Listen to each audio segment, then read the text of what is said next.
How's it, guys? Welcome to the NFT show. I'm your host, Philip Kalinko, and today is Freestyle Fridays. But we've got a Freestyle Friday with a difference.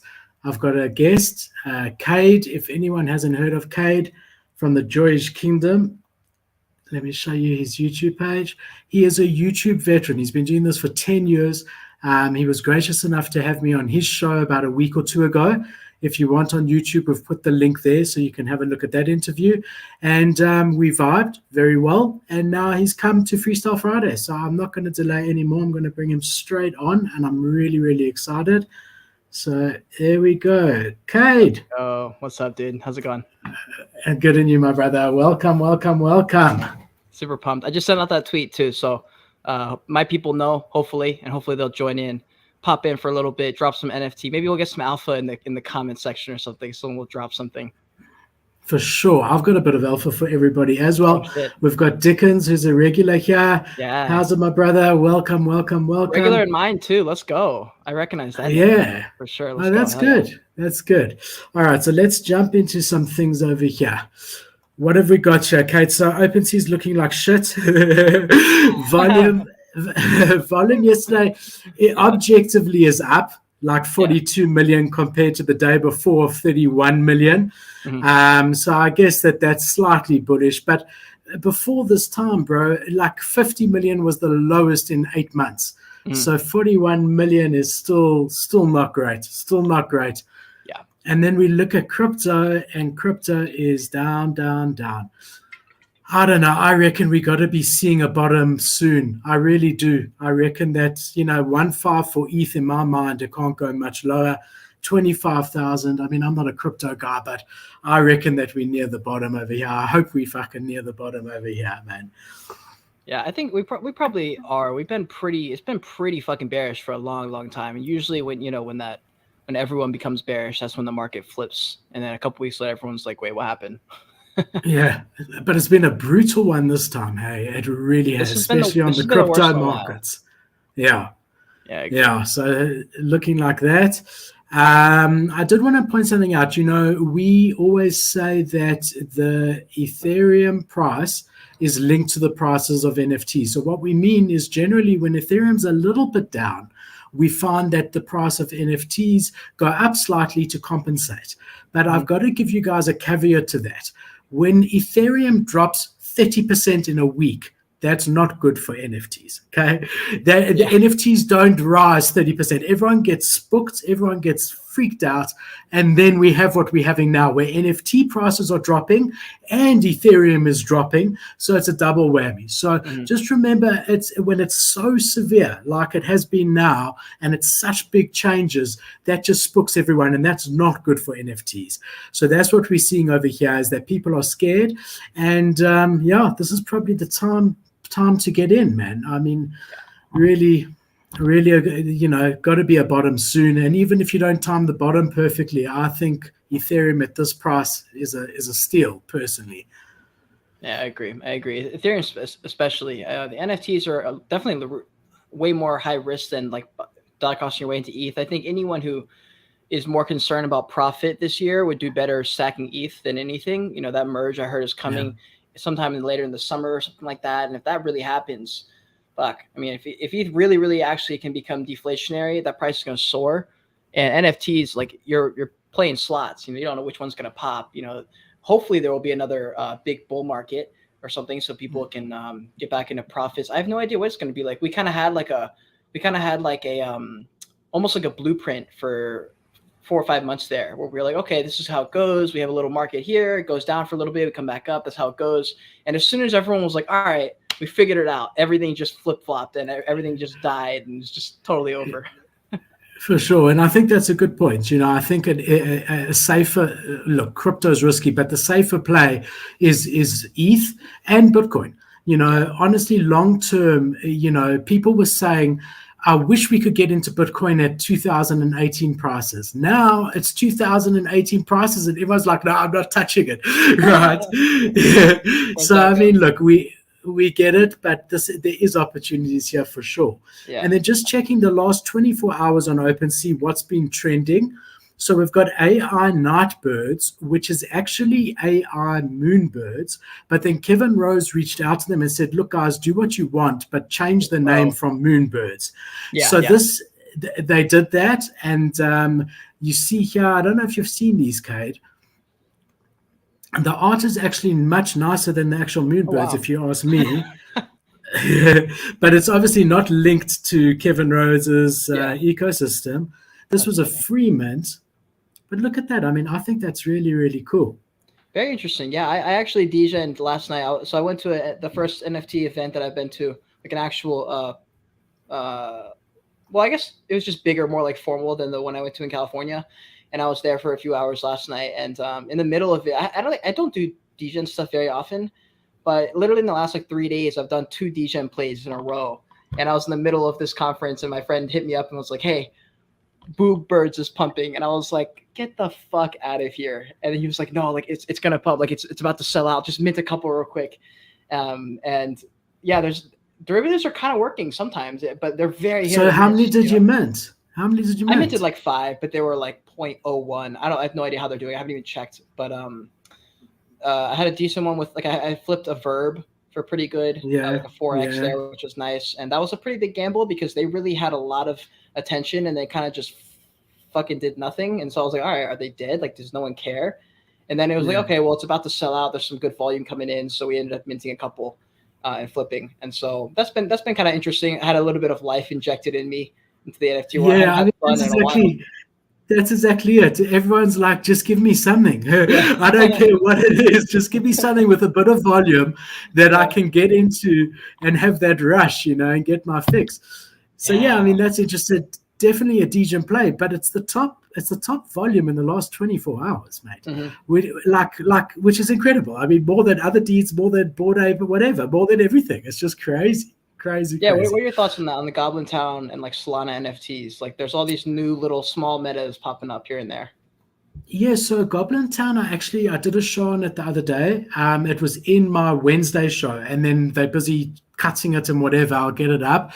Goblin Town was a free mint as well, right? And they've said there, no roadmap, no nothing. Right. The art for me is not my taste, but I can see that it's quality art, right? So like, I don't really like pictures of goblins, but as far as pictures of goblins go, it's not like your typical free mint where there's no effort. There was definitely some effort put in there. I think they were lucky that they're in this market where guys were just hungry. For me, the fact that there's no roadmap and no nothing, I'm just a bit like, I'm trying to invest. Like, I bought the Audi NFT today at 0.12 because that's Audi and that's long term, and so I'm a bit worried about it. But I mean, apparently, have you been in any of those Twitter spaces? Apparently they just grunt for like 2.5 hours. Oh, the Goblins ones? Yeah, I have heard about that. I'm not sure what to think about that. It's funny, but those kind of things like don't work very long. They work for a little bit, but it's only until you can get out of the bag. Like, everyone in there is selling. Like 90% of the people are in there like hooping and hollering like goblins, or like low key selling and listing their fucking goblins to make as much of a profit as they can, as they should.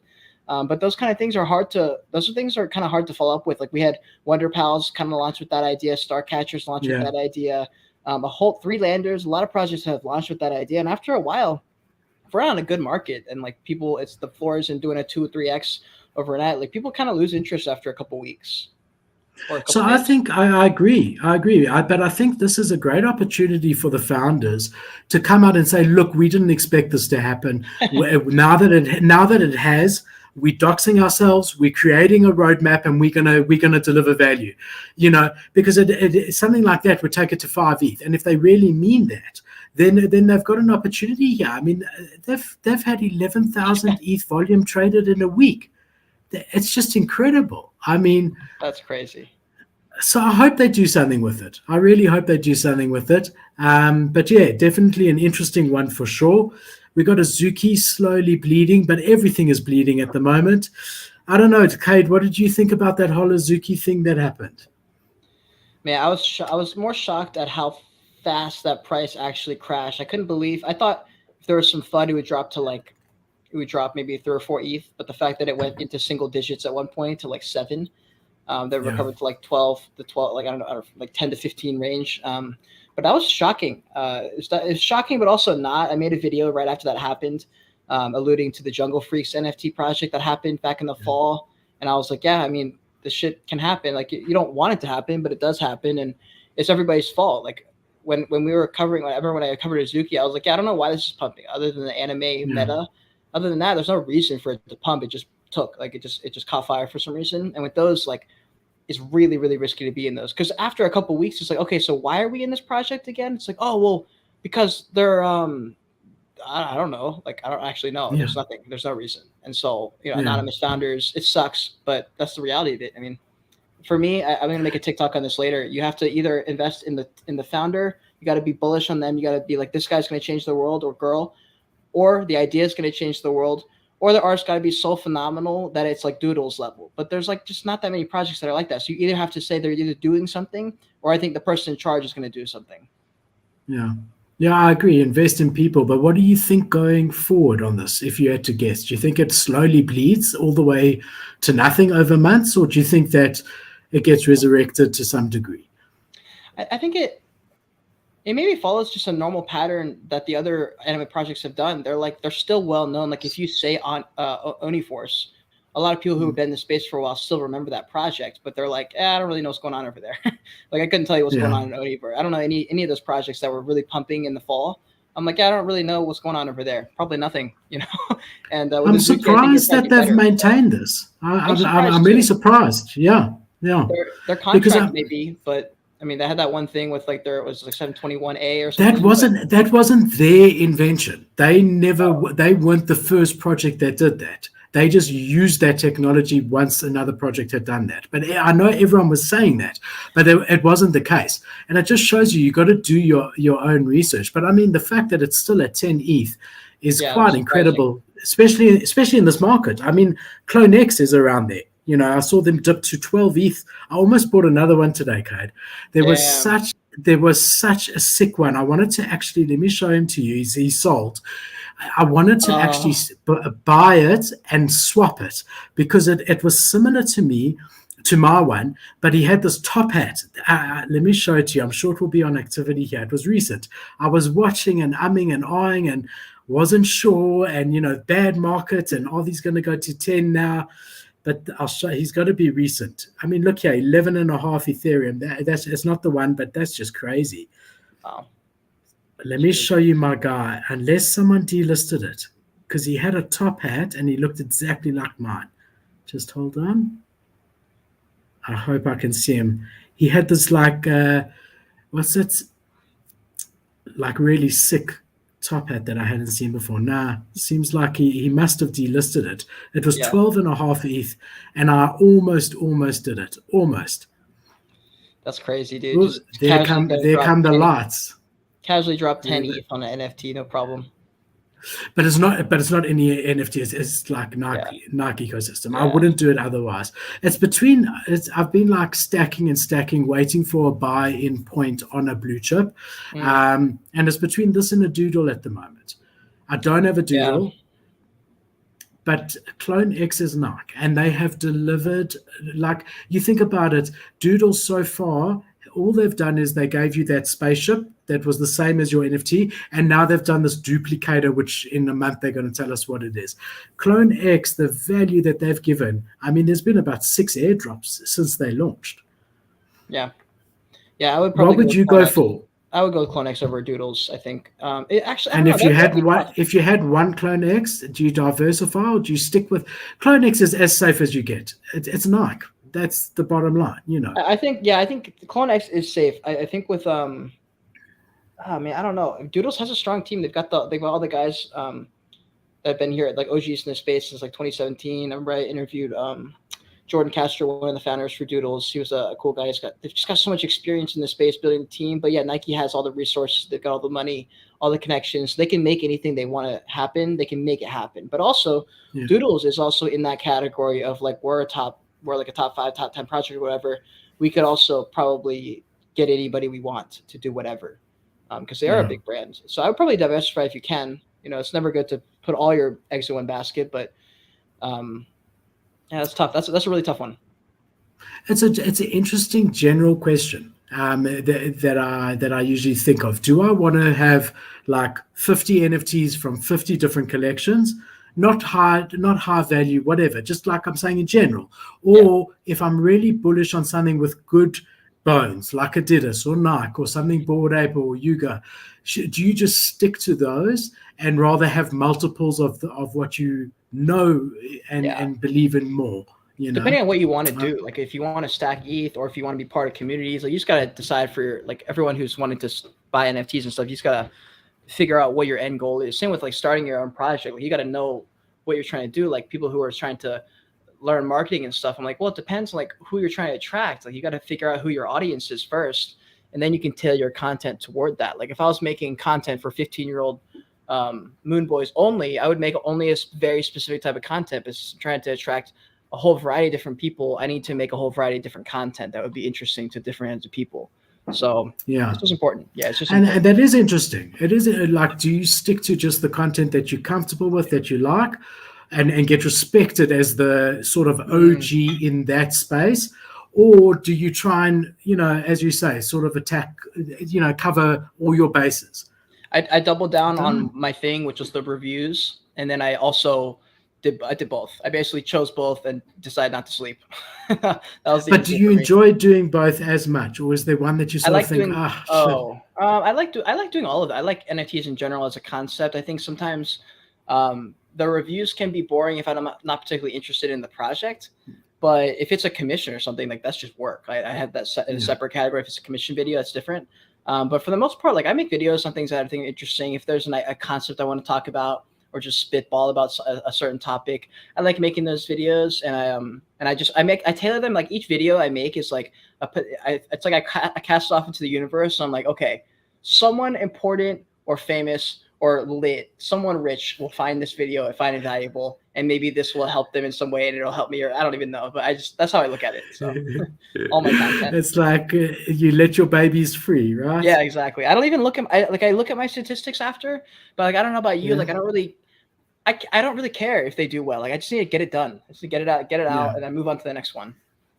Look, I'm very big in general, not just in the YouTube side. I'm very big in getting a lot, content, like getting a lot out.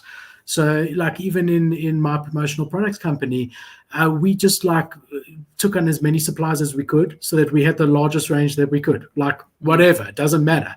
Just because, like you said, there might be someone there looking for that one thing that no one else has. Right. And I think that's the same thing that I've been doing with YouTube. It's just like, get out as much as possible, knowing that something will speak to someone who will get value out of it, Mm-hmm. Have you seen this one? This is the Audi launched today. Unseen Universe. No, I haven't. So this is the Audi drop, official Audi, not like, collab or whatever. And I got in at 0.12 earlier today.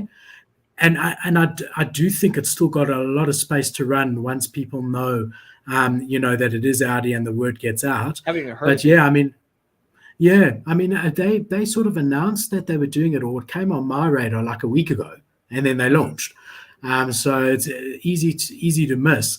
That's why I think once people realize that it's out there and that it's Audi, then it might get a lot more traction. But it's already getting traction. I mean, that's 2,100 sales today in this market is decent. Yeah. Yeah, I was going to say the market feels a little bit more decent than it sounds. Like people keep saying, and like the statistics or like the charts look so bad. But then I look and I'm like, bro, there's a fucking lot of projects that are like kind of pumping a little bit. And there's some projects that are pumping a lot of it right now. It's crazy. Yeah, so you got your select few. You got your Goblin Town. You got your AI Nightbirds now.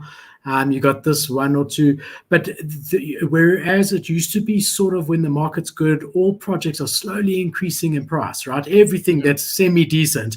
Now everything else is being forgotten except for like a handful of projects, Yeah, that really is how it is. I'm surprised at how many projects. Well, what's interesting to me is how many people don't know of the OG projects. Like the other day, like I have I'm interviewing the guys over at CyberKongs in a couple of days, which is super exciting for me because that's amazing. That's a huge thing for me because I remember Cyber. I mean, they're still huge. Their floor is like 25 ETH or something crazy like that. Obviously their banana token is taking quite a big hit, but for me, it's like almost like a historic moment for me. And there's people who've never fucking heard of them, and I'm like, how have you never heard of them? Like, these are OG projects. This is like, what do you mean? Like, what you haven't heard of Lazy Lines? You haven't heard of Dogecoin? Like, these are like OG projects that everyone's heard of. Like, what do you mean? But no, but CyberKongs is in a different league to Doge Pound and Lazy Lines. I mean, CyberKongs, they are, that's incredible. They, like, in my mind, they one of the best projects out there. I mean, honestly and truly. You know, at a stage, they were the top. If you had your Genesis, you were earning like a crazy amount of money a day. Over 1,000 a day, bro. 1,000 a day. But that's not sustainable. I mean, I don't know about you. Have you had any success with passive income? Because I've had a couple that did really well. I had Ugaverse that was doing really well for a long time, not as well anymore during the bear market. But there's points where I was making like almost $100 a day or something like that. And they were making but you're right. It's hard for them to be sustainable. Yeah. I have currently 3 Genesis Metaverses. Okay. And 2 blackout Metaverses. And at the peak, I'm generating like 1,500 Met token a day. At the peak, I was generating 0.4 ETH a week. Wow. Did you ever take profits? I did. No, so that was in Met. So I did. I cashed. I would, like, you know, once a week I would cash it in at whatever the price was. Let's go. Yeah. But I paid 2 ETH for. So I minted 1 Genesis, which I held all the way. Yeah. Then when I saw them doing so well, I paid 2 ETH for a second Genesis. They're now sitting at like 0.4. Their token has tanked, but I don't think they're over. I don't know if I'm just a denial. I don't know. They may be fucking over. I don't know. But I mean, it's hard to tell because, as you said, you know, Bitcoin drops 2%, Ethereum drops 10%, and the small ones drop 30, 40, 50%. Yeah. It's just how it works. So it's hard to know whether it will ever recover the Met token price or not. They're a team of builders like you can't believe. Like Metaverse, let me put it up for you. They have like huge game theory. So depending on the properties, every property has got different attributes, like a school, or I'm sure you've seen these, Cade. I have. I'm sure you've seen these.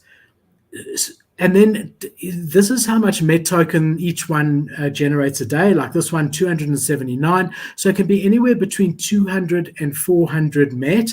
But if you have, let's say, 2 together that both have police stations or something, then you can get boosts on top of that, which is quite cool because it means even though this one is a floor one, to someone, this one is very, very valuable. Yeah.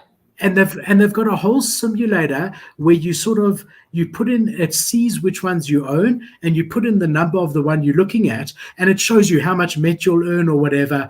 And they've got a lot planned, and they are a capable team. So I hope they come back. I haven't sold because to sell at this point. But I mean, that was good. That was good for a while. I mean, hell yeah, dude. Like, that's really cool. Yeah. That's really. And I still paid more for them than what I've kept. Yeah, dude. I have an Ugaverse. That was a project I was really involved in for a long time, and then they started to go in a different direction, more into the play to earn, more into whitelist marketplace, not as much building the brand. So I ended up separating with them as far as a partnership, but I ended up holding their Genesis token, their Genesis NFT throughout the entire. They never sold it, earned all the passive income. I've sold multiple times, probably made all my money times 10, and so I'm still holding that one because just like there's no point in selling it in a market like this. Like, I might as well just wait and see if it comes back up at this point, especially because I minted it. But I remember at their height, they were selling their Genesis Ugas were at 3 ETH, and I was just like, I have 2, and I remember like this is wild because I almost forgot this happened a few months ago at the height of their like they're just killing it. And I did a giveaway. I gave away one of my Genesis Ugas, which for me was like a ridiculous amount of money to just give away like that. And I remember like it was exciting for me. And when I did give it away, it was really cool. It ended up being someone I knew, and he was also a small time TikTok creator. So it was kind of cool to like. I was like, oh, you won. That's actually really cool that I get to give it to someone who I kind of know. So gave it to him. And I'm not gonna tell you who. I'm not gonna say who it was, but they basically messaged me like a couple months later, and they're like, hey. So that Ugaverse NFT you gave me, I was like, yeah. He goes, my dog just like had to go to the vet, and it was going to be like a $5,000 bill that we don't have. We can't pay for that shit. He goes, so the passive income from the Ugaverse that I got paid for the entire thing. Because like right when that happened, they had a huge spike up and the price did like a 6x for the token, and he sold it like the top and he made thousands of dollars. And he was like, bro, like because you gave me that, like my dog didn't die. And I was just like, oh my God, crazy. that's crazy. That's so cool. Yeah, that's so cool. I do remember the projects. I minted when they not the beginning. They did a drop about 3, 4, 5 months ago, and I got whitelist for like baby Uyghurs or something like that. Right. And then I like minted, and then the price of the babies went to like 0.6 or something stupid that day. Yeah. And I ended up selling one. I've still got one staked, but they now the floor on the babies is like 0.0 whatever. But yeah, I did all right on that one for sure. I also think, and let's not talk about any particular project, but I think when the mechanisms get too complicated, you're shooting yourself in the foot, because most people, even if they can grasp it, they don't want to sit there reading a 400-page white paper trying to figure it all out. And and I think that's maybe what happened there. I mean, I looked at it for a bit, tried to figure a few things out.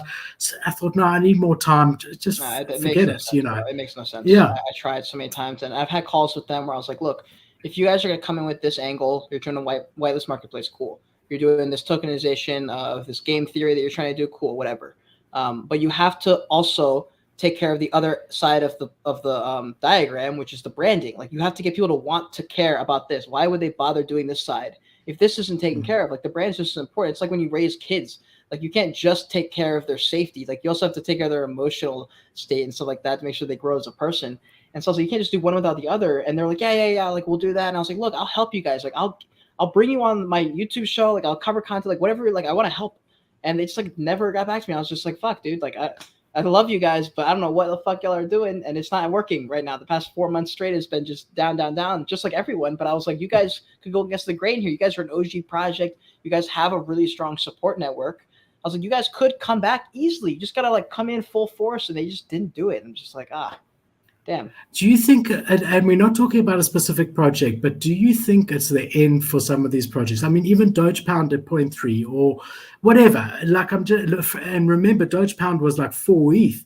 Yeah. Is it, because we're sitting here at this point, and it looks like on some of these at under 0.1 that were 5 ETH that is the end, but maybe it's not. I don't know. I don't know. It's going to be interesting to see. Yeah, I don't know. I'm not sure, because I don't know. Part of me feels like they're not going to people aren't going to fall for it again. To how did Doge get to 4 ETH? Like, why was it at 4 ETH? You know what I mean? I think their brand is really strong, but I don't know if when we have another bull run, are people is Doge going to run to 3 ETH again just because it's a bull run? I have no idea. I think there's some projects with strong enough brand. I think Doge Pound has a strong brand. I have no idea if it'll come back. I think they made, in my opinion, one crucial error that they can recover from, and that was stopping the launchpad incubation that they had, because that's when the price started mooning. When guys realized that they could get whitelist for JRNY and save 1 ETH and really good projects, and they weren't just doing launchpad, they were incubating those projects and they were involved in those projects. And when he announced that was stopping, that's when everything started going south before this bear market. So it's literally about announcing that they're starting it again, and then it could. I see what you're saying. Yeah, well, they're trying to be a gaming studio. That's what I know. If they can actually do something there, they partnered with EvaVerse, which was one of my big plays that I was so fucking happy about when that took off. I was like, I told all of you motherfuckers. I was just like, been yapping about this project for months. And that was pretty cool. But yeah, I have no idea how they're going to do as a gaming studio. I think they've got the brand. They've got everything it takes to do it. It's just it's going to be about controlling the narrative to getting people to be on board with it. They're like, okay, let's roll. Let's do this shit. Because they pumped to 1 ETH when the Coinbase marketplace announcement came up. Yeah. And I was They pumped to 2. They pumped to 2. Did it really? When to 2. Oh, you know how I know. I did not know. I bought one at the top after the Coinbase announcement. I got so excited. Ago, but yeah, I also had one for a while, and then I bought another one because I love them. And boom, Coinbase. Turns out Coinbase has had like 1,000 transactions, right, in total, right?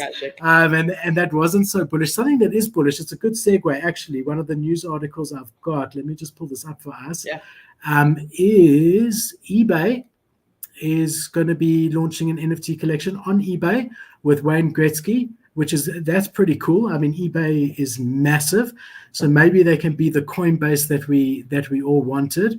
So that's pretty cool. Yeah. I'm excited about that. I've got a question from Dickens that I just want all of us to reflect on for a second.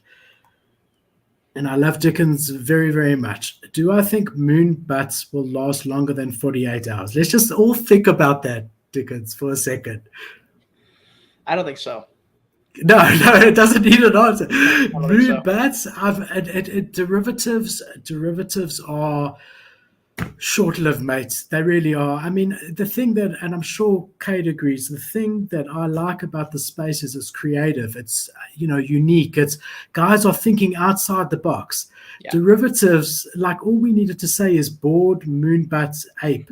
And then we've got a triple derivative there. I haven't heard of the project, but I don't think so much. Like, I know it's a serious question. I don't think so at all. I can't believe it's even around at the moment.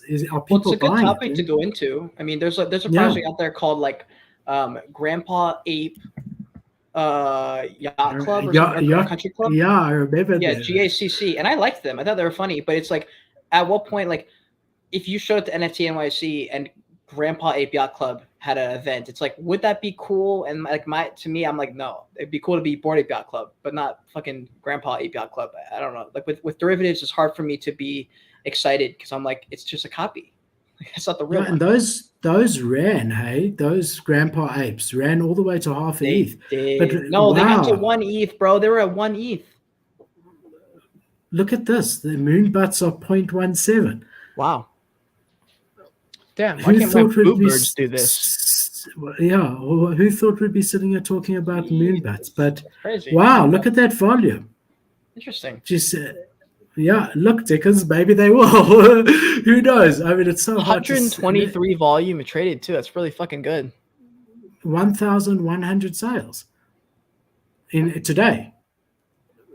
That's decent. Let's go into RC Tools and see what it says about it. See if there's any. But what I can tell you for sure is I'm not investing in any of these as it's at the top. medium. It's at the top. That's hilarious.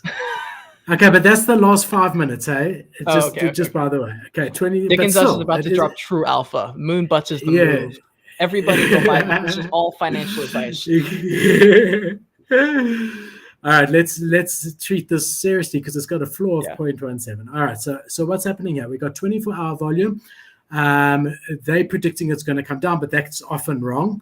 24-hour sales, they're predicting that it's going to go down, but that's often wrong.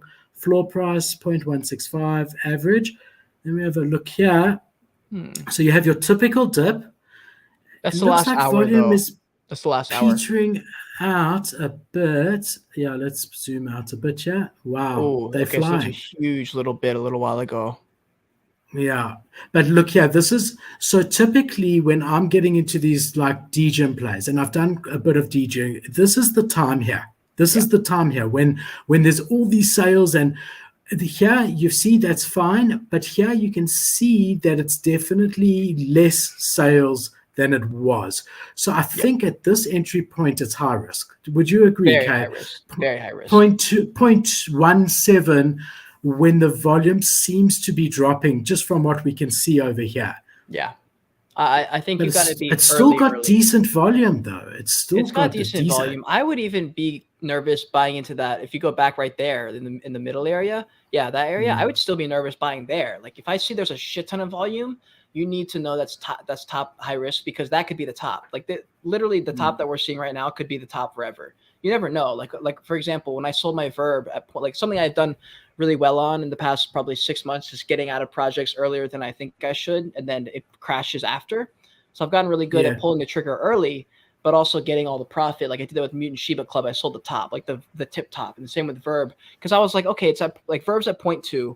what are the chances it breaks past a 0.2 barrier and flies to like 0.3? And in my head, I was like, there's a better chance it has a correction because it's been pumping for like 4 hours straight now. I just don't see it. It's just not going to keep going. It doesn't have that kind of attention right now. So I sold, and it ended up crashing back to like 0.1. Same with Mutant Shiba. It got to like 0.5, and I was like, yo, it is not going to get to 1 ETH. I'm telling you, it's not going to get to 1 ETH. So I just got out, and I was like, I'm going to be okay if it gets to 0.7 because of the risk that it goes back down. And literally within 2 hours, it dropped to like 0.2.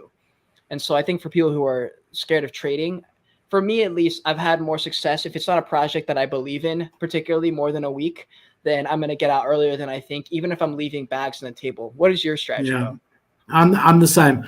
I'm saying if it's one that I'm not in long term, then also if I can make a decent, I mean, obviously it depends on the entry price. Like a 2x if you're buying at 1 Ethereum is and selling at 2 is very different to a 2x if you're buying at 0.01 and selling at 0.02. But I'm also if I've got different. If it's a degen play for me, I want to get in and out. Then I sort of sit on RC tools a bit, and when I see that volume, so it doesn't matter so much the shape of the graph, because you see it can go down and then up. But when the volume is becoming less and less, and you start to see so many more listings than you do sales, that's when I no matter what it is, even if I've made a small profit or whatever, I like to get out there and then. But I've left a lot of profit at the table doing that. Other times it saved me, but so I don't know that there's a right way. No, you ready to do losses? Yeah. You ready to do a review on moon butts? I maybe need to. So we're doing it. This is the website. It's the first time I'm seeing it too. A collection of 2,669 CCO-enabled PFPs that feature beautiful art derived from 2 of the top NFT projects in the space. The details in the trait and the art will set this apart from the rest. Come join the Moon Butts community. No roadmap, just vibes. I don't like no roadmap. There's no team. They got a bit of a game before you mint. I think in any other market, this would not even feature anywhere. I just think people are hungry to be a degen, and they catching on to anything. But I tread very cautiously is my advice on this one. Yeah, I mean, they're just trying to ride off the goblins hype a little bit, and that could work. You just never know. Like people, when that happens, people are always like, "Oh, I should have known." But it's like you don't realize there was probably 20 other projects exactly like Moonbutts that did not go to 0.17. They stopped at 0.01. Right, and that's like the majority of it. And plus, like how you were saying earlier, like we've both left money on the table. I've taken. I don't look at them as L's. I mean, if you took any profit, that's good. Even if you took a loss, though, sometimes that stinks. But sometimes you just need to get out and different life situations and stuff like that. But I mean, there's multiple. Like I got out of a project called I think it was Los Muertos. And I got out at like 0.15, which I was like, great, we just sold the top. Like, I don't think it's going to go past that. And it didn't really. Like, I was like really happy for a while. And then I heard something on Twitter and I was like, oh my God, they're pumping to the fucking moon right now. And I was just like, God damn it. Like, why? Yeah. They went to 0.8. I sold at about 0.5. And then I've recently actually bought in because they have a cool second drop coming, and I'm going to sell before that second drop. Mm-hmm. But there will be a pump. They've held quite nicely. They've been sitting consistently at about 0.2 throughout this bear market, and I like them. I like them too. They're cool. You just never know. Like there's another project that was also cool that did not pump for no reason, and it's just like the market sometimes just takes projects, sometimes it doesn't. Like who knows why OK Bears work? There's no way to know. Yeah, you just guess. But even OK Bears is now like the people are shifting somewhere else, and from an ETH perspective, they're 50% down from their high. Mm-hmm. Right, you can now pick one up for about the equivalent of 3.5 ETH, looking at Solana price and whatever. Whereas when they were sitting at 300, 400 Sol or the height, they were like 6-7 ETH equivalent. So but I think I also did a video on those. I think there's something there. I really do. I like OK Bears. I agree. Yeah, if this was a bull market like proper, and I was being money all over the place like you do get, and making profits and taking, I would take a punt on OKBears. They're not doxed. That's the one thing which I really would like, but the website is well done. The brand is good. They're onto something good. And yeah, I really think that's one to watch in the background. It might be my first Solana NFT.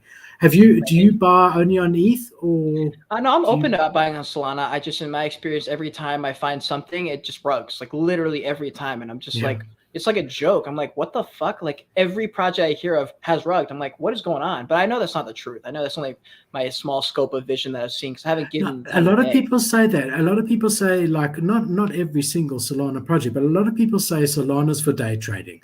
Like literally, you got to be glued to your screen, in and out, because there's no sort of long term. Now, OKBears could be the exception to that. I'm sure I know there's a couple others that are, but for the most part, that's generally what people are doing. It's just sort of in and out, buying, selling. I agree. Cody does 4-hour streams where he trades live, and I'm like, that wouldn't even almost work on ETH. Like you'd have to have multiple projects ready to go, all minted at the same time, to be able to participate in like true DG and shit like that. But I guess with Solana, he talks about it very differently. Like he's always like, it's about the vibes, it's about the community. And I'm like, you don't hear that too much from ETH projects. It's not quite about that anymore. I think it's gotten more serious. Solana apparently seems to be just a place where people are fucking around, but I have no idea. I have to talk to him. We're gonna do a podcast soon, and I'll know more about Solana. But until I talk to Cody, I'm not messing with Solana yet. I have connections who do stuff in Solana, so I'm like, I might as well just like wait and like get the scope, know what's going on, the vibes and stuff like that before I buy into a Solana project, and then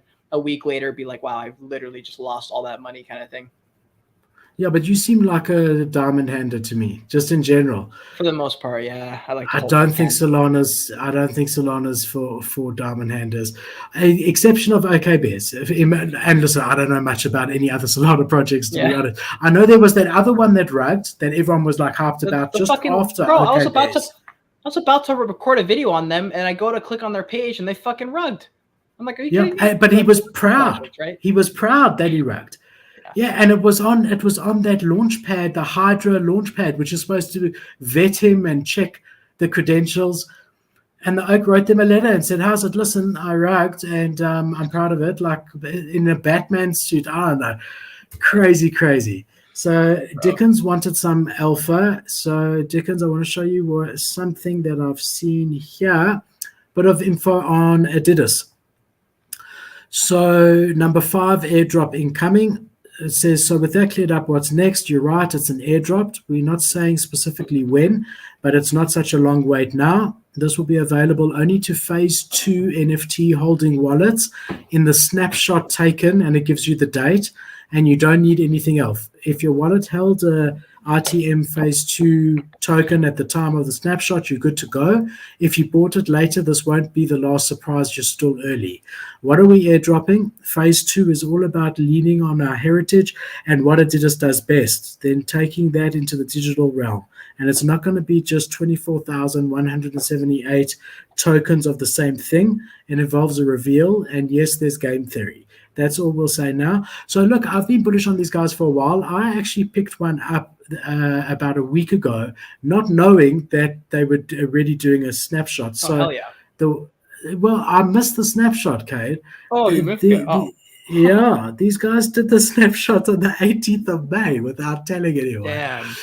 So I'm like quite keen just to sell it. I'm really going to have to, I thought I was going to have to wait a bit. Now I'm going to have to wait more than a bit. I do have one that I've had for, like, I've minted a phase 1. I still have that one, which was definitely part of the snapshot, but I bought another because I saw them close to 1 ETH. Again, it's a huge ecosystem. They chasing Nike. They've seen what Nike's going to do, and these guys are going to deliver value. But that's a bit of alpha for you that don't buy one now if you want to be included in the snapshot. And if you have bought one, don't sell it now if you were included in the snapshot. I wonder what their floor price is. Now, 1.1 is phase 1. Phase 2, 1.2. Yeah, it's pretty much where I bought it at. But you know what's shit now? So look here. This is really shit. So look here. I want to sell the one that I bought recently, but I don't want to sell my OG. But because everyone's the same, if I go to sell, I can only say I want to sell one of the two, right? But I don't know which of the two it's going to be selling. List both list both and cancel one. No one's going to buy it immediately. Just cancel it super fast. But there's no way to tell. Let me show you what I mean. If I go to activity here and if I click on the one that I bought recently, there's no number. There's no way. Let me show you. There's no way for me to tell. Let me go here. You list both of them.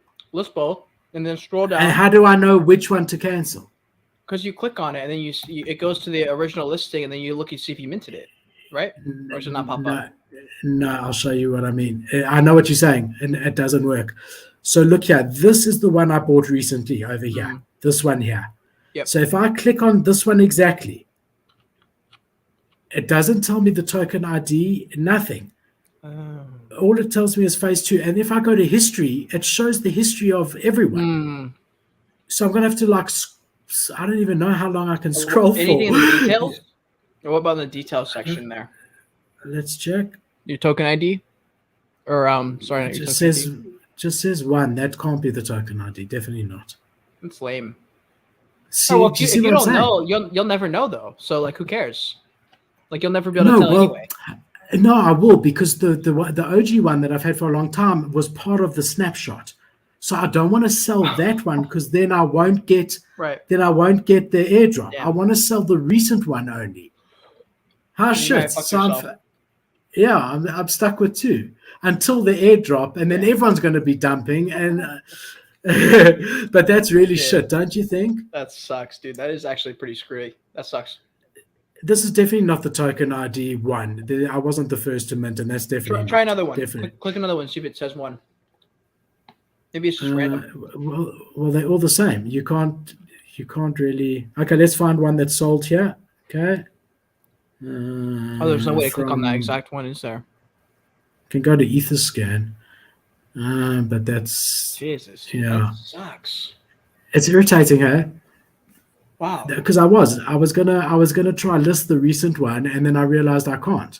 And then I thought, okay, let me try and transfer the OG one to my ledger. Yeah.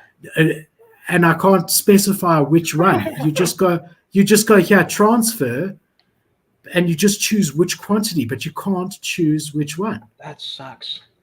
Shit, hey? So yeah, that's my predicament over there. And then, Cade, this is very interesting, mate. I don't know if you know much about this. I've read a bit about it. OpenSea moving to this new Seaport protocol. I heard rumblings about this, actually. Yeah. So that's part of why it looks so different, right? They've already started doing some changes. I don't really get it, because all they've done is left aligned everything. I mean, there must be a reason in their UI that this makes it work on iPads or whatever. I don't know. There's not harder. Yeah, because we're not used to it, and there's not any major improvements that I've seen. But the Seaport thing is very interesting, because basically it allows anyone. It's made it open source, so you can contribute with something that you'd like to see on OpenSea. Mm-hmm. So you know how often we say, "Oh, shit, OpenSea, it should just do this or it should just do that." Yeah, you can now make that change, submit it to them, and they could either put that in or not. They've also said that they're opening for 2 weeks, that people who identify bugs in the code will be compensated. They've put $1 million in total aside, and anyone who, so that's really clever and not so egotistical, because usually they were egotistical. This is the opposite, saying, look, we trust our community. We know you guys will find things we haven't. So that's pretty bullish. And then apparently anyone can make their own storefront out of OpenSea when they launch it. So like Cade, with your sort of flames and your OG NFTs, in theory, you could make on OpenSea your own sort of marketplace like you could on eBay or Shopify. So you could change the layout of how it appears or whatever, which I think is also really, really interesting. I like Yeah, I like that. Yeah. Especially with my NFTs, people don't know exactly what's going on there, and they're like, "Well, should I buy this one?" And it's like it's kind of confusing because I kind of have to explain it each time because I've made content about it, but like you'd have to go and find that content to know. So it would be good to have a page where I could kind of explain everything in a good way. Hopefully the UI is good. Hopefully it looks good, like the actual website. Because I mean, Coinbase shot themselves in the foot. I didn't think anything was overly bad about it. It just wasn't overly very impressive, and so people kind of just glossed over the Coinbase thing. Yeah, it wasn't as user friendly as people were expecting from them, you know. But look, I wouldn't write them off yet either. I mean, they invested in this and they're going to make it work. It just is going to take longer, in my opinion. But yeah, I mean, the other thing you could do on your collections is just put a link to the video in the description, right, of the OpenSea collection for now.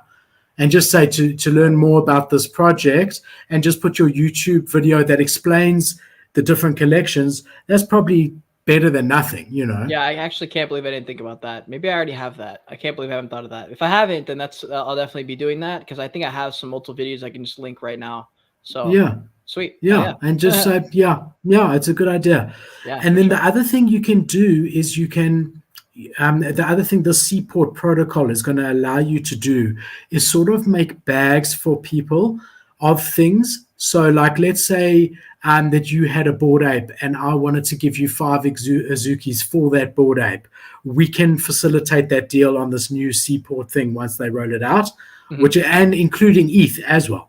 So let's say I had to give you 5 Azukis plus 30 ETH. It can all be done in one transaction, which I thought was really quite cool. And the other thing is they're doing a bit of the looks rare approach with global offers, but they're also saying you can do global offers according to traits. So you can say anyone with this rare trait, I offer 10 ETH.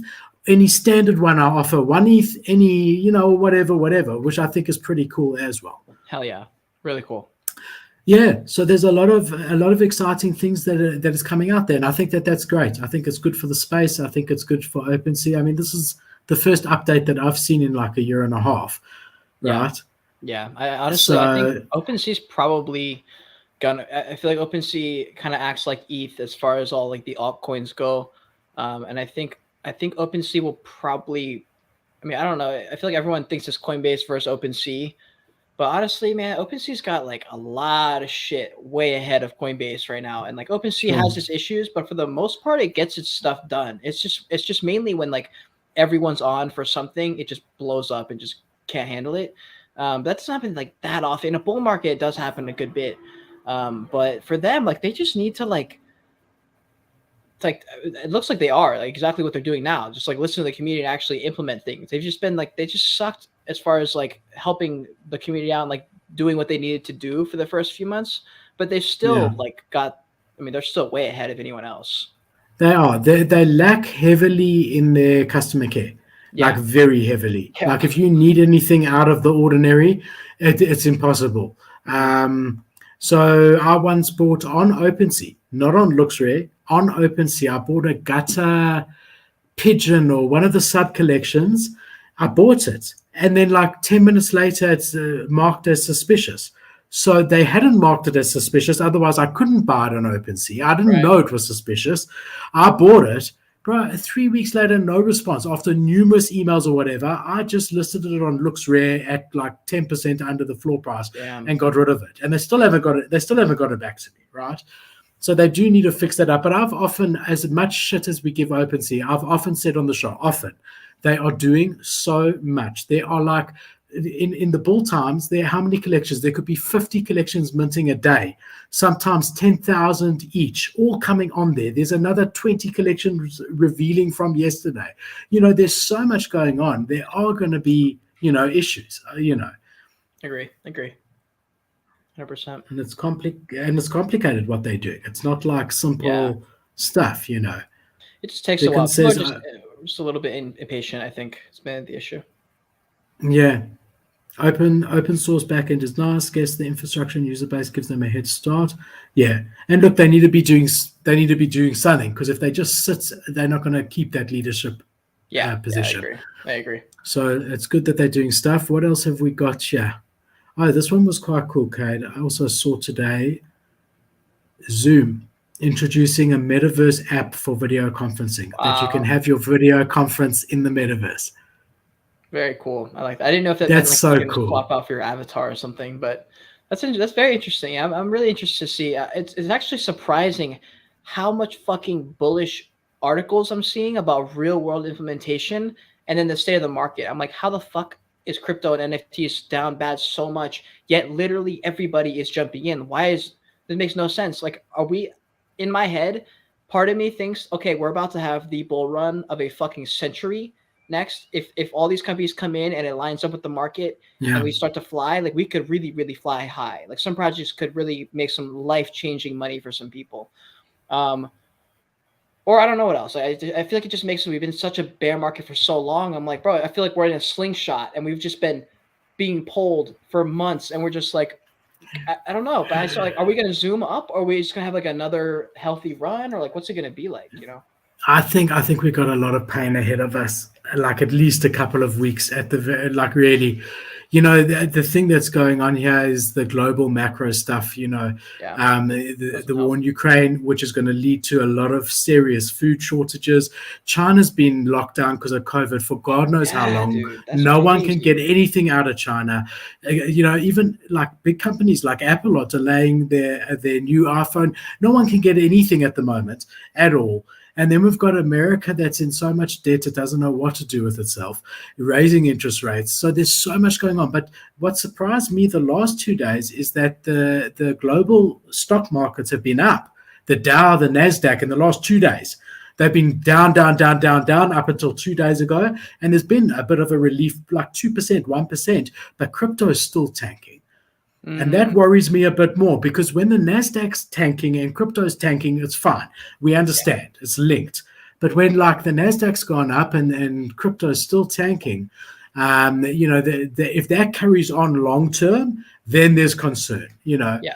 But that's interesting because the last 2 days have been, you know, decent on the stock market. Obviously, it's not meaning that the stock market has reached its bottom. I think we're all in for a lot more pain. I mean, a recession in the States is what's happening by the end of the year, and a housing crisis.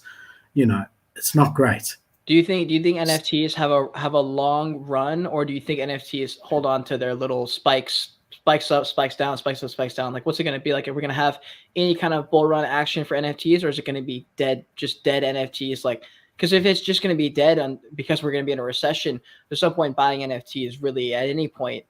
Like soon, it would just be like. So I think what you're seeing now is how it's going to be for a while, like a handful of collections, more so new ones than old ones, because people are seeing an opportunity to flip and whatever.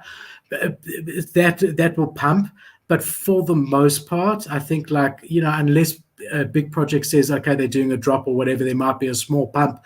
But I think we're going to like, you know, dip a bit more and then go sideways a bit. And then hopefully after a couple of weeks, maybe months, slowly start climbing. But I mean, look, what do I know? I really don't know. I mean, it's been a long bear market, dude. It's been like I used to think in terms of weeks too, because I was like, oh, it's only a matter of time, like 2, 3, 4 weeks max. And now we're at a point where we're like 4 or 5 months in and we're like, like 3 or 4 months in. I'm like, wow, we've been in a shitty place for a long time. People kind of accepted it, but I don't know, man. I mean, those bull markets come quick. Like, they just come out of nowhere. And the next thing you know, like, some announcement comes out and we're like, all right, I guess we're in a bull run or something. Yeah. Look, I think it's, what are we in now? We're in May, hey? End of May. We're actually almost in June. And we had that big pump, what was it, December and January and even middle of Feb. And then I don't think we were like theoretically in a proper bear market Feb, March. We were coming off the highs. I think we've been a real bear. Let's just pull this up. Let's have a look at OpenSea stuff and look at it together. I know that, when I zoom here, it doesn't show you because of the settings. I got to get that fixed. But basically, if we zoom out, it still keeps it, okay. What are we? 1, 2, 3, 4, 5, 6, 7. No, but remember, this big thing was just the other deed. So we got to ignore that. Because that was literally one project, really. And then you're looking, I mean, 200 million is decent. So there have been some decent pumps in between. But I mean, the lows that we're seeing the last 2 weeks are unheard of for months and months. This is 30 million here. These 30 millions for the last 2 weeks were last seen in August last year. So This is like so we've been in a real bear for maybe 2 to 3 weeks. But what happened after August, right? We had a huge bull run, I think, towards the end there. For sure. That's why I'm like, I don't know. Like, we could have that recession where everything's bad, but it's like, are we gonna have a huge relief rally that lasts for like a temporary bull run? So usually we recover quicker, right? Mm-hmm. Everyone gets shocked, like the whole world gets shocked and doesn't want to touch anything, and then risk appetite comes back a bit, and NFTs pump for a bit because everyone in the space is degen gamblers. They can't not go to the slot machine for a week, right? They need their fix of OpenSea. But I'm saying it's not going to be the type of pump that, like, takes Bored Ape Yacht Club to 150 again. I don't think. Yeah. I think it's going to be small pumps and dips in between that you got to take advantage of until things globally get better and risk appetite comes back. And different projects pump in different pumps. Like, there's certain projects that will not pump in a certain bullish sentiment for some reason, and you're like, all right, that's too bad. But it's like, for me, I just hold them because I'm like, okay, I'm in good projects. At some point, they will pump because they're good projects. Yeah. So I just like hold them. Just listen to their turn. It'll come back at some point. And that's where that investment conviction, knowing why you actually are investing that way, when it potentially becomes like a tough hold, you got to be like, oh no, I'm holding this because of this reason. I still believe in this reason. If this belief has changed and it's not just a price action where, it's just not like a real thing, then you just kind of, I don't know, just going to have to reassess and stuff like that. But you need to make sure when you're buying anything that you kind of have a real reason. Unless it's a degen play. If you know it's a degen play, then just accept that it's a degen play. If it goes up, then great. If not, then L. Yeah, but it's got to be money that you can afford to lose. Yeah. So, like, Cade, you're a great example. You've just moved into your own place, man. Congratulations. Thanks. Really so happy for you. So if you were sitting there still not able to do this, but you had a Bored Ape, something would be wrong because you're using money that should be used towards, a place to stay, comfortable stuff. So guys have to only play with money that they can afford to lose and money that they're not going to need, because the worst thing is, like, if you have to sell because you need that money, but you're at the lowest low and it's going to get back. Like, if you're in a blue chip project and you have to sell now, this is the worst time to sell, Absolutely. So it has to be money that you don't need. Yeah, exactly. Yeah, I try not to sell. There's a bunch of NFT projects I'm in that are in, I guess you could call them dumpster prices, but they're still expensive as fuck. And so I'm like, I know, like, whenever I'm doing anything, I'm like, I could literally sell this NFT and be able to, like, fund myself for the next few months. But in my head, I'm like, but like, part of me wants to, but then, I don't know. Sell it. Yeah, you sell it. You sell it and you take it and you use it for what's needed. This is hilarious from Dickens. Yeah, that's when you need the money and you undercut yourself. We've all done it for different reasons. Like, have you undercut yourself? Yeah, bro, when you're the lowest all the time. Yeah, you're the lowest and you go lower. It was only for stack toads. It was because that fucking Toad project. I just was like, bro, get me out of this shit. I don't want to be in here. Yeah. So I just I've done it once or twice also. It's like, no one's buying it. It's been like 5 minutes and you're like, fuck. Yeah, it's like it's almost like the equivalent. It's like a Web3 version of, like, the Walk of Shame. Yeah. And then you're like, man, am I really doing this? Well, already undercutting the floor, you should rather not. I mean, I've got no scarf. If I want to get out, I'm going to undercut. But then undercutting yourself on the floor and then it pumps right after. It does a 3x immediately after, and you're like, that always happens. Yeah. So there was a project, I'm not going to name it, but recently that everyone's talking about, not just like hearsay, like good. Speaking of hearsay, let me finish this. Not just hearsay, but good. Then the founder in the Discord said, look, guys, there's been a lot of FUD about me recently. I don't want to go into it, but I'm pumped and I'm going to put everything towards this like I did before and da-da-da-da-da. And I've just seen those type of announcements before and I thought, fuck this, I'm out. And it was like a 2 or 3 ETH NFT, right? Yeah. And I ended up undercutting myself numerous times. No one bought, and then I just accepted an offer that was already sitting there. and literally I sold it like 2.6 ETH, and it's even now it's at 3, or even now the barest of the bear. So like, I guess I've just been burnt before, like you mentioned those jungle freaks, and our diamond handed that one. I almost bought more when the news came out. I just thought, look at all these rares at only half a ETH. That was really hard. It's hard to know which ones are going to come back and which ones are dead, like just done for. Like I thought that's what I was saying to you. That's why I said to you in the beginning, I'm interested to see what happens with Azuki, because they're starting on such a high base of 30 ETH, but they're still sitting at 10 ETH. I'm very interested. I'm interested to see what happens. If the price wasn't what it was, would you be interested in Azuki though? If Azuki was at 0.4 and that was the price, but they never went to 35, if they never went to 35, would there be anything interesting about it? No, I was never tempted to buy one. But it wasn't anything against them. I just hadn't looked into it properly. And like, I'm at the stage where I'm not interested in like, yes, I'll degen when I see that there's just mad volume and I can make a quick, 0.1 or whatever. But long-term stuff is really, I'm very, very selective. So I never looked into them properly.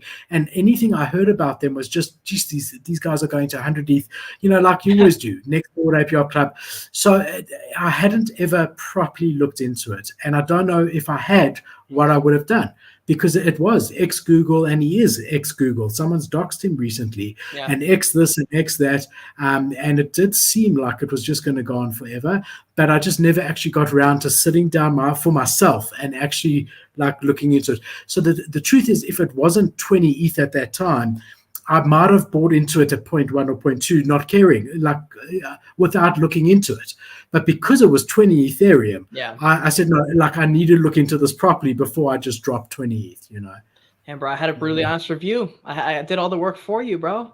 Yeah, I would say, but even there, like for 20 ETH, I need to look everything myself. I need to check. I need to double check. Again, if it's like 0.1, 0.2, love watching your videos, love watching Nate, and getting an insight, like going on the website. But yeah, when it's big, I'd rather take my time. I'm not going to FOMO in 20 ETH. That would be a bad idea. Again, be a bad idea. Not to Azuki, to other projects, not at 20 ETH, but I FOMO'd into some projects at the absolute top. And always regretted it. What did I buy at like 3 ETH that went to nothing? Creature World. Danny Cole. Danny Cole, yeah. I bought the top. I also do, but it's now 0.3, and I still got it. That was when Shaq put it as his PFP. Yeah, that was PFP. It's going to the moon. It's going to the moon. We're going to the moon. And I bought it, and there's a couple, but there's other ones where I've done the opposite. I mean, you know how it is.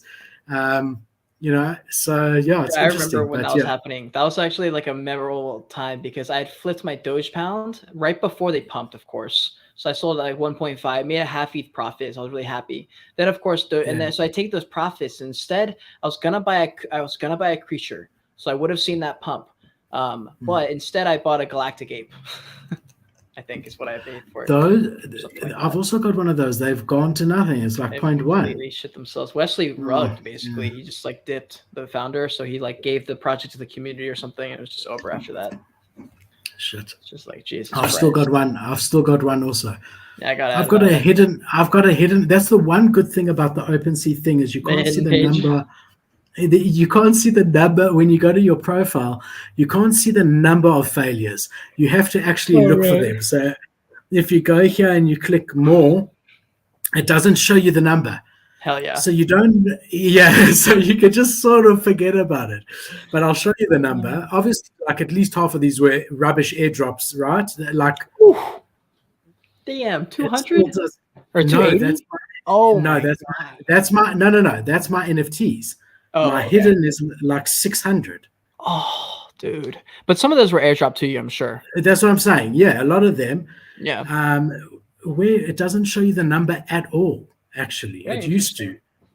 But there's about 600 here. I mean, I'll show you. All of these were airdrops. These were okay, Baba Moon. They were a free mint, and they were going to moon, and they went to 0.000000. This was also a free mint. Okay. Jungle Pop. You can see my recent ones, I mostly get burnt on free mints, but before that, this was also a free mint, and these guys are really trying. They really are. They're recent, and I hope they become something. Nice. This was a drop by Pranksy's new project that I thought would do well because it's Pranksy and it hasn't done well. The Picaroons. I don't know if you've seen them. This was an airdrop there sitting at nothing. All of this was just dropped. If I go further down, then you'll see my real failures in my. Honestly, there's 600 here. Oh my God, what are those? Bored doodles? That's why when Dickens asked me about moon butts, I'm like, bro, please, I've got a whole hidden folder full of wild. These are bored doodles. Yes, I bought something like that. I bought something called, it was something like a Degen doodle or something like that, and we thought they really would work. It was right when derivatives were popping off. I ended up not doing anything. But have you heard? I haven't heard of Fear City, Ace of Wizards. I don't know if you heard of that project. It's in the comments. That's an upcoming one by Stefan. Is that the one you're talking about? Fear City. It's coming up soon. It hasn't minted yet. I don't know what that. I think the next new project I'm covering is going to be the Meme Land. I think it's the project or something like that. That one's got good potential, but the problem is, Cade, bro, I don't know why projects are minting now. I've had, even today, there were 5 mints that I had whitelist for. Some of them seem semi-decent, and they all tanked. I don't know. Just don't do it. Just chill. Unless you bought Ape or World of Woman or Doodles or whatever and doing your next drop, don't frickin' do it. I don't understand. Yeah, it's a bad time. Right now, there was a project called Umuta that had minted. I was with this it's an artist-led project, and I was actually really excited for him. I didn't really care how the project does. Well, of course, I want them to do well. But they were a project with like really, really amazing artwork, and community was really good and everything. And they just launched in the wrong part of the market. I was just like, man, it's too bad. Like that project would have done very well in a normal market or a good market. And you spend all this time like creating the right vibe, and and that you have to start from the beginning now, like literally from the beginning. You've lost your opportunity. So I don't know why guys are still minting. A lot of guys have stopped. So a lot of projects have said, look, we're going to wait a bit, but there's still a handful a day that are minting, Yeah. Do you remember this Chameleon project? Oh, Jesus. It's pretty funny if we're going through these and like one of these is like something accidentally amazing and you're like, holy shit, this is 3 ETH. Yeah, that would be incredible. It's like finding $100 in your jeans, right? You're like, oh, I forgot about this 4 ETH that I bought. Yeah, I do check here like once a month. I do. I check here. Right? What I do. Yeah, when I check properly, I change it just to ETH, so I don't see any of the Polygon shit. God, the Polygon ones are terrible. Yeah, these are not all completely dead. That's 0.014. You can see how much shit there is here, bro. Yeah. Honestly, Doodle friends. Oh my God. These guys I had hope for. They're in different duck. Interesting. Yeah, I think the issue with a lot of projects, like when I look at projects like this, like what we're looking at, just like duds, it's because the team's not really thinking of anything past sale. And like that's just not how it is. It's not a sale. Like people are looking at mint the wrong way. It's never a sale. It's not like we're trying to sell. It's like this is the funding day. This is when we get our funding to do something. And so like people who are minting are doing it so that they can see a flip when they should. If you're supporting a project, that you need to understand that mint day for them is very different than mint day for you. Like a trader, mint day is like hopefully money and profit, but for projects, mint day is like getting funding to do something. But the problem is most of these projects were in this folder. They were just like, oh, we just mint. It's like, what after that? I don't know. I don't know what's after mint. We just got to take care of the mint first. And it's like, nah. I'd take it a step further. I'd say like to come in the future is going to be projects that already have funding are the ones that are going to do well, that have already built a product, a successful something, that they don't need the mint money in order to deliver on anything. It's not conditional upon a successful mint. That's the ideal. And that's why things like Adidas or Audi that I bought today at 0.12, something like that, I know that regardless of how the mint went, and they actually did sell out, but I know that they're not going to just drop it. It's an extension of their marketing. They've got the funds to carry on, because you always do run that risk. And the problem is, even if they mint out and they are needing that mint money, and then they get that mint money, a part of what they need to deliver continually is secondary sales. Yeah. Commission. So that might buy them 6 months, right, of salaries and building and merch and whatever they want to do. But after that, if the sales dry up, even after a good mint, and they relying on that secondary sale commission in order to be able to deliver further, they screwed. And that's what we're seeing a lot of. Yeah, man. I mean, I do consults and stuff here and there for NFT project founders, especially new projects, and what I see a lot of is people who I think they know it. They just don't want to accept that it's true that an NFT project is a startup, because I don't think most people would be willing to start a startup, but they would be They would be okay with starting an NFT project because it feels different when they're not. Yeah. They are the same thing. A startup company is an NFT project. So a lot of people I talk to are scared of what a startup is, which is the risk. They're like, well, I'm worried about doing this because it might not work. I'm like, yes, that is a startup. That is why it's so hard, because everyone goes in with that risk, and most of them don't have what it takes, or they can't afford it. That's why I haven't done if I ever do a project, it'll be when I'm like financially stable and not going to get all the money for the brand and project from secondaries. I need to be I need to be making money. Like, this can't work like this. If you have a full-time job and that's your only income, and then you're going to drop this project, and it's so risky, because like you need to have some kind of income. Like, you have to have cash flow. If you don't have cash flow from another investment property or something like that, then quitting your job to be an NFT project founder, using the money from the treasury to pay yourself, that's a dangerous game, in my opinion. Yeah. But, what it's like a what's it, Kickstarter, is that what it's called? Mm-hmm. Where you invest, they show you a prototype of a product, and you sort of pre-buy that product before they've actually made it, and as long as they raise enough, it goes into production. That's how I sort of look at most of these guys, how they're doing it. It's like a Kickstarter. Like, this is our idea, but we can only really deliver if we mint a certain amount. Otherwise, it's going to change, and that's risky, Yeah, I agree. It's tough too, because if they don't make enough money, they can't make it work. So you just kind of wasted that money. So unless they give it back to you, you're hell. Take it out. Yeah. Let's have a look at what have we got. That was delayed. Let's just go back here. Fear City. So Ace of Wizards, I did a thing on it, a YouTube video about 2 weeks ago. If you go onto our show channel and just search for Fear City, you'll see it there. But remember, when I did that review, I think it might have even been a month ago, the market was different to what it is now. So just take that in mind. But yeah, I have done a review. I know Cade said he hadn't, but you can check mine out if you want to. Did either of us pick up L Nightbirds? Is that the one we were talking about, the Moonbird one? Is that no, the one that was flying? Moonbutts? No, before Moonbutts. There's another one? Yeah. The AI Moonbirds, where I like the art on it. The very first one that we were talking about, that was like top 24-hour volume. Let me share my screen. I'll show you guys. I swear to God, that was Moonbutts. I'm like 90% sure that was Moonbutts. They changed. Remember, it's the one that were these guys, AI Nightbirds. Oh, I thought that what the fuck was Moonbutts then? Moonbutts we looked at after. Dickens asked us to look into Moonbutts. AI Nightbirds we started with because they're the top trending project on OpenSea in the last 24 hours. And these are the guys that were AI Moonbirds, and Kevin Rose said to them, change your name, and they're now AI Nightbirds.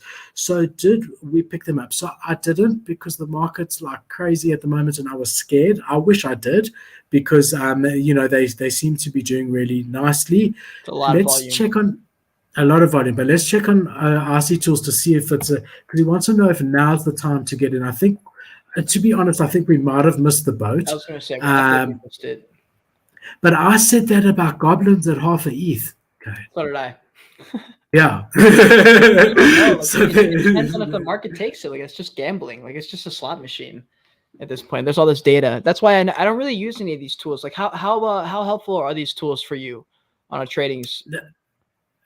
Short-term flipping, they're very helpful. Very helpful. Because look here, I mean, straight away you can see the trend lines going up. Mm-hmm. It's hard to, if I go here, that blue line, I don't know if you can see it, that goes across. And the volume is massive. It can show you listing price versus floor price, and you get better ones. I mean, like I had a 14-day trial to Nansen, and there you can see like the top buyers, the top sellers, how many are being listed in the last 30 minutes versus how many are being sold in the last 30 minutes, numbers, and like stuff like that. It really is helpful, but this is just incredible volume. I mean, honestly, for a derivative, it's just insane. Let's slow it down to the last 4 hours. You can see it sort of dried up there, but it's picking up again. Now it's drying. But it's so hard. It's interesting with a lot of projects. I'm noticing their volume will pick up, but their floor price stays the exact same because people see the volume and so they get excited, so they list, and it just never goes up because everyone lists at the same thing, and it's just like. So that for me is where collection size is important, because once all those people who bought at 0.1 have sold at 0.3, you now have a whole new group of people who have bought at 0.3 and want to sell at 0.5. Right. And that's when you start to see it. So that's why if it's a smaller collection, you get past that stage where it doesn't seem to be changing sooner. Whereas if it's a big collection, you don't. So this is a 10,000 supply. Interesting that the royalty is only 2.5%. That really is decent, because most of the time these derivatives sort of hike it to 10% or 7.5%. So royalty is a positive thing, because guys can flip for less and still make profit. Yeah. Sales floor is down 10% in the last 24 hours. Volume is up 42% in the last 24 hours. So look, I think in general it's what we said earlier, and Cade, correct me if you have a different view, but there is potential that it goes higher, but there's also potential that it goes lower. It's risky as fuck. That's the bottom line. Unless there's a notable team, really good things behind it. If it's just a derivative that's working on everyone just trying to make something, you might be left holding the bag. That's my view on it. Yeah, I agree. It's definitely high risk, but also one question I always ask myself with any project I don't think it's going to be a Bored Ape Yacht Club. I ask myself, what could I see this price going to?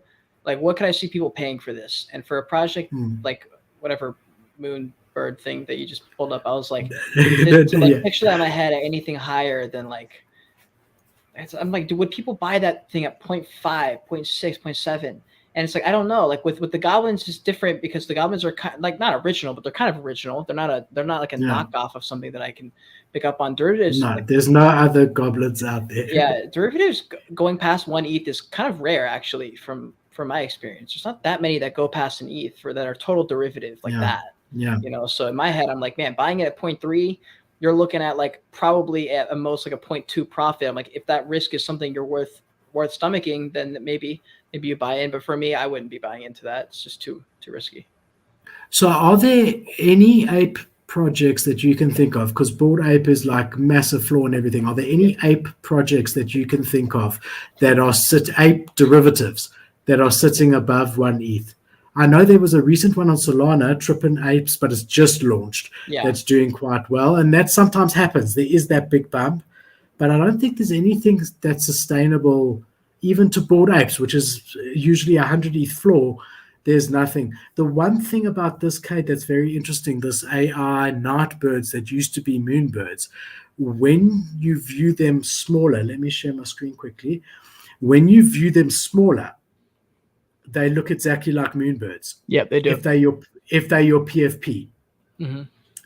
But there's no copyright problem, because when you actually look at the proper image, they are completely different. Yeah. Yep. So a lot of people want to be, associated with moonbirds, and can't. I mean, like, very few people can afford to drop 25 ETH.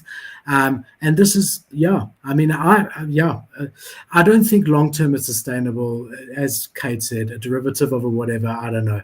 But there could be some money on the table, but it's risky. So I think that's why I'm bullish. I was very, very excited about World of Women Galaxy, because those fucking pictures are the exact same as the series 1. Yeah. I was like, yeah, that's the exact same collection, and it's under World of Women, so it's not a derivative, right? It's very cool to me. World of Women Galaxy is for me. I bought in way higher, but I also knew I was going to hold that the World of Women ecosystem is very strong. I mean, obviously there could be flood at any point, but the founders are out. Their docs, a lot of people on the team are out, communicating with the audience and going on podcasts and talking and stuff like that. And so the World of Women ecosystem for me is a very it's a more safer bet for me, and that's one of the it's not that many projects that I would be comfortable investing in the bear market to hold through when I don't know when the bear market is going to end.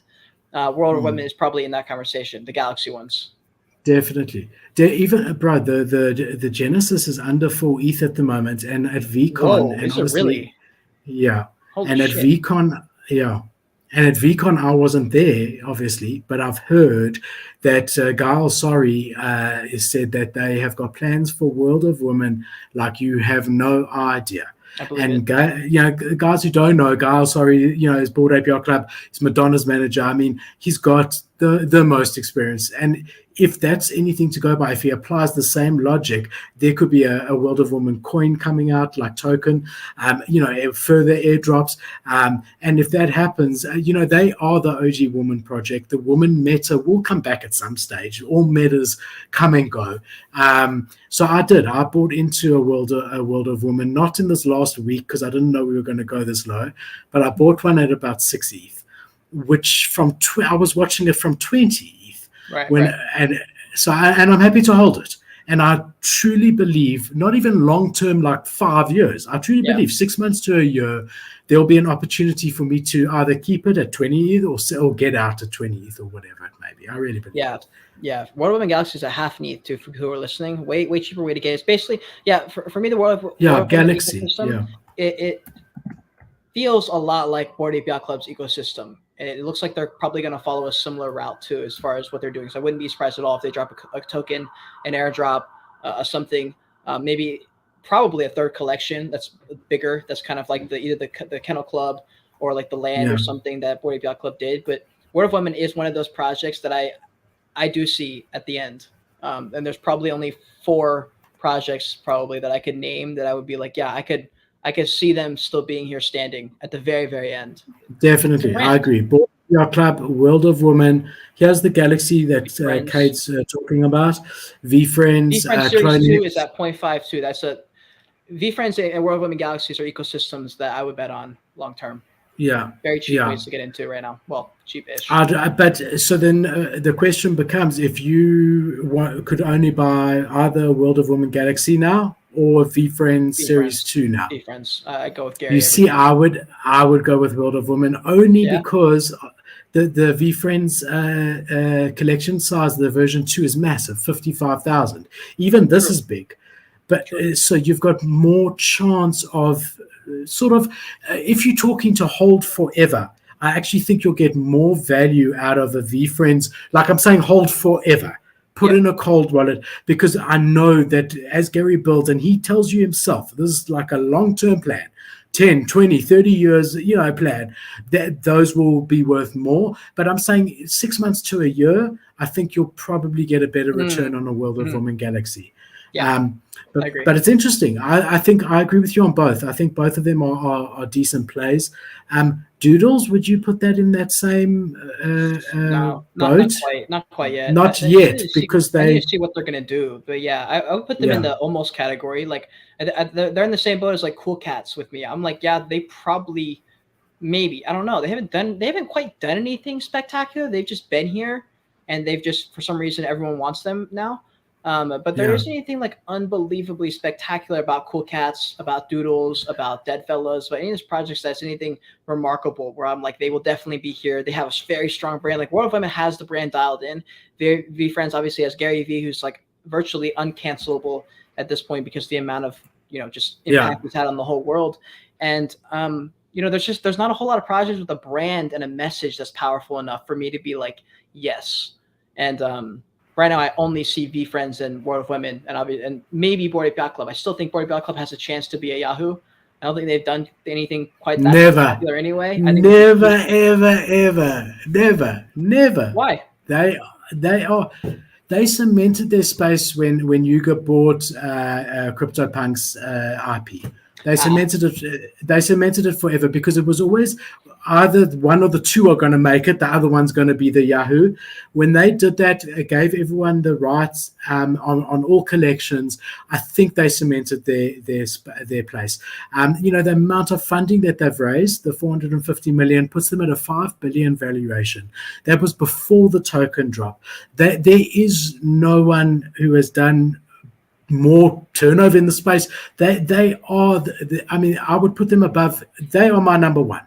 They are my number one as far as, and you can get in at the moment. Bored Ape Kennel Club, they're going to be doing something with it soon, they've said. Meebits, Other Deed. You can get into any of that stuff for about 3 or 4 ETH at the moment, which is the lowest entry point you can. I know it's still a hang of a lot, but that ecosystem for me, also the amount of value, bro. If you bought a Bored Ape and you got dropped everything along the way, you've got over $1 million and you still have your Bored Ape.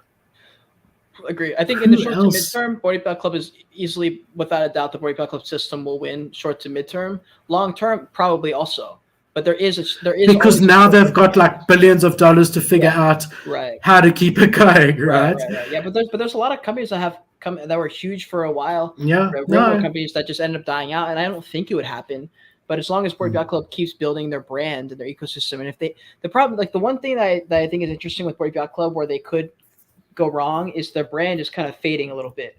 Like, why is it cool to be a Bored Ape Yacht Club? It's like because we're rich. Like, that's the only thing. I'm like, okay, if there's not anything that powerful holding together, when something goes wrong, the place goes up in flames. Like, the Other Side Land was a disaster, and I saw a fucking civil war. And then the ape coin, like, people were like, oh, I didn't know it was going to happen, so I lended out my ape, and I didn't know, and the person I lended it to got all the coins. I'm just like, and they're all just pissed off, and I'm like, yo, you guys all suck. Like every time I see them interacting, unless something they got airdropped money, they're just like complaining about shit. Like, I'm like, bro, I don't want to be in your community. You guys all sound like you suck. I was like, and that's what everyone says at like conferences. Be like, you own a Bored Ape Yacht Club. And they're like, no, they walk away from you. I'm like, man, that's not. Yeah, so that's not the way. No, that's not how you build a brand. It's like the same as when I finished school, I took a year off and I traveled, whatever, and I was a waiter, and I was homeless for a little bit and whatever.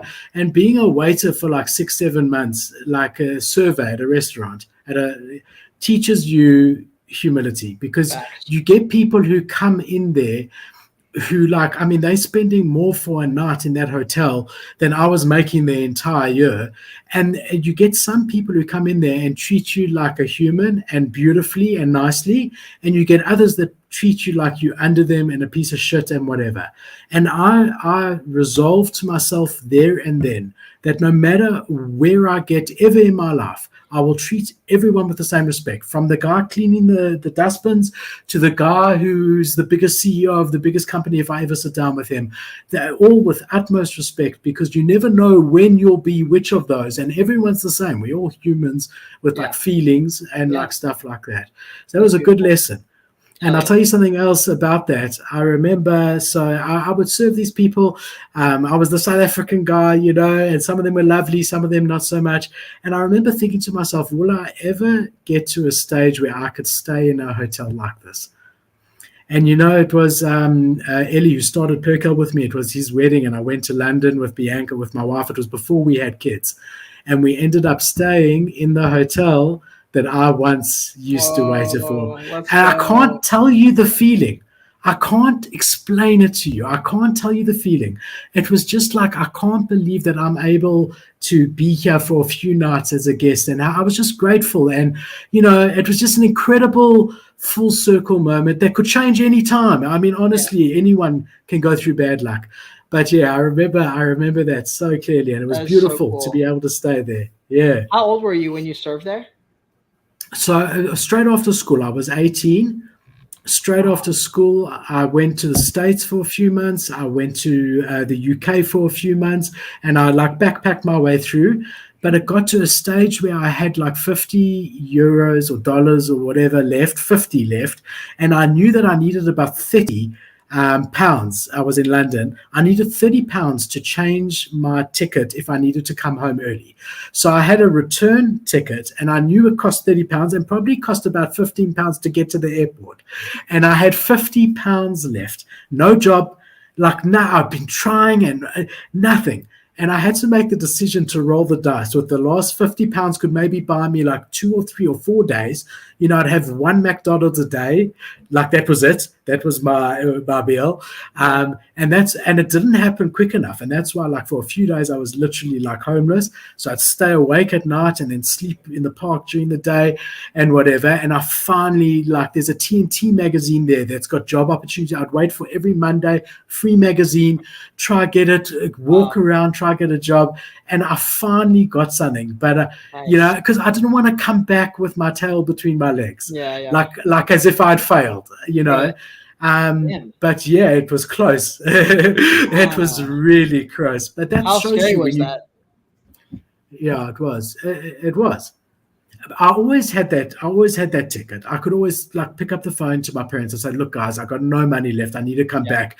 That somehow get £50 to the airport or whatever, But that would be, it was scary. But I did have that safety blanket at that stage, like a little bit, But I'd still have to admit defeat. You don't want to use it, but I mean that when I was homeless there, it was very scary. Yes, I'm South African, but we're not all like murderers and stuff, right? So I'm scared. I'm sitting there. It's like, people are walking past, some of them less, risky than others. It wasn't great, but it makes you hungry. It makes you hungry and it makes you appreciate when you do find any opportunity, Yeah, I agree. I think, being self-aware and like practicing self-awareness when you can is super helpful. When your life sucks, it's usually because you're not being grateful towards all the shit you have, which sounds really good, but that's like a practice you have to apply all the time to actually be able to, feel what that actually means. Because it's true. Like, even on my worst day, I still have more than most people on earth, and I'm still just like, it's just so dumb to complain about some of the things we do. But it's also crazy to see what you're capable of when you fucking need to when you need to just survive. Like, you will survive. Which is crazy. And I get that feeling when I was basically homeless, living in that car, traveling, essentially seeing what it was like to be homeless, though, like kind of wandering around, staying up at night sometimes just because it's like not safe. And so I never understood that before. I would see people sleeping in the park and I'd be like, why are they sleeping? Like, why don't they work in the day? And I was like, once I started traveling, I like learned about people who are homeless. And I was like, wow, holy shit, this is crazy. And so, wow, that's wild. Thanks for telling me that story. But exactly that. And then you just have a roof over your head, whether it be a car roof or anything, and you're like the luckiest person in the world because you know what it means not to have that. And there's so much that we all take for granted, until something happens and, then you're like, I could have lost my arm. Oh, I appreciate my arm. When last did I think that I appreciated my arm? It's natural. You take it for granted, That's why I just think it is important to like be grateful and try to think of something new every day that you wouldn't usually think of. Like something as stupid as like just my eyesight or my hands or my hearing or, whatever, instead of just my health, or try to get more specific, because then you sort of like slowly let your mind say, oh, what happens if I didn't have a hand? Or, I don't know. And when you're feeling especially grateful, to like look around and say like, what am I really happy to be alive for? Like, I'll like use my happy energy, be like, okay, let's apply this shit real quick. Let's think about everything that makes me happy, so I can be extremely grateful right now, to be like really squeeze the shit out of this sponge. And I'll do that like anytime I feel really happy, I'll just be like, God, I'm just so to add on to it. Yeah, I'm so happy to have this too. Like, I have a fucking apartment. I have like a chair. Like, I have my desk now. I'm so like ecstatic about everything. And those help over time. I think it's more just about like building a little like safe haven inside of your mind, where you like, you can feel kind of safe and homey inside your own skin kind of thing. And that kind of thing just takes a while to build, just like a daily. And also grind. Just to, like my dad always said, and he had ups and downs in his life and whatever. He passed away about 1.5 years ago from COVID. So even less than that, February last year. So 1 year and 4 months ago. So it's still fresh, and he shouldn't have passed away. He was strong and all the rest of it. But he always said, you got to look at the glass as being half full. You can choose to focus on the good or focus on the bad. And this was a guy that had, like before all of the rubbish with COVID and whatever, he had a lot of hard times in his life. Cade, we've lost your video, my man. I don't know if we've lost you altogether. think we might have lost Cade. He's coming. I see there we some go. Sorry, green. There he I just is. realized my camera was dead. I was like, oh my God, I forgot to change the battery out. No, that's okay. But he had gone through good and bad, and he did, for the most part, maintain his positive attitude throughout. You know, from having a lot to having nothing, he would always say, focus on the good and forget the bad. And it's easier said than done. I'm not saying I can do that all the time. You know, when you're feeling in a bad space, it's really difficult, and I haven't mastered it. But it's like anything, through practicing and just talking to yourself and, you know, trying to focus on the good and forget the bad, it's a good recipe, you know? Yeah, 100%, 100%. Damn. That's crazy, Cade, dude. I've loved this, my man. I think this is a great place to end it. I hope you're going to come back. I've had so much fun. I love talking to you. I feel like we like kindred spirits in a way. Yeah, 100%. Thank you for joining me. And thank you to all the viewers, guys. If you haven't already, go to Cade, the Joyage Kingdom, his YouTube page. I watch him all the time. And there we go. He's a legend, someone I respect hugely. Go and subscribe to him. Thank you for joining us, and we'll hopefully see you Monday for another video. Cheers, guys. Peace out, guys. Thanks again.